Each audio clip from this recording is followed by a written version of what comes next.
շատ վտանգավոր երևույթ է այն, որ ըստ էության կա մի խումբ ծագումնաբանական առումով, որին եւ ՔՊ-ի ղեկավարները եւ նաեւ նրանց պրոքսի ուժերի ներկայացուցիչները ըստ էության հայտարարում են Հայաստանի թշնամիներ։ Խոսքը վերաբերում է արցախցիներին, այսինքն այդ արցախցիները, որոնք ըստ ենթադրվում է դնում են իրենց հայրենիքը վերադառնալու խնդիրը, իրենք կարող են դառնալ պատերազմի հրձիկ եւ Հայաստանը տանել պատերազմի,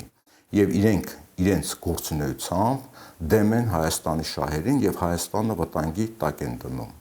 Ղարաբաղ են լացում։ Բայց ճղած գալիս է, կարա դու ինչ գործ ունես տեղ, Երևանում ինչ գործ ունես։ Դուք չէիք ասում, որ ես սահմանը փակել եմ, որ դուք չկաք։ Դուք չէիք, չոքցնելու եմ սաղիկ, հատ մասկեկները կոխելու եմ համապատասխան տեղերը։ Դուք ընդամենը գործակալներ եք եղել Հայաստանի անկախությունը ցույց տալու համար։ Դուք գործակալներ եք եղել գիտակցված թե չգիտակցված։ Չգաք ստեղ խաղացնեք, ասում եմ, դուք դեպի պտի բացատրություն տաք, դուք ինչ եք կենթանի, որ մի հատ եկել եք 5000 զոհից եք խոսում, ինչ եք կենթանի,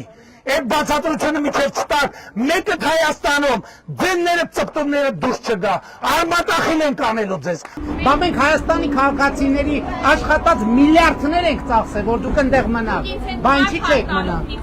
Ես ձեզ հետ կխոսամ տենց, ես տենց կխոսամ ձեզ հետ տենց, ուրեմն մյուս անգամ չփորձեք ասեք, որ փախածներով չփորձեք ասեք, որ ես Ղարաբաղ եմ տվել։ Մի հատ էլ եկել է բանը, ԵԱԿ Միսկի խումբ, Ղարաբաղի հարցը, չկա Ղարաբաղի հարց, ով որ ուզենա Ղարաբաղի հարց բացի,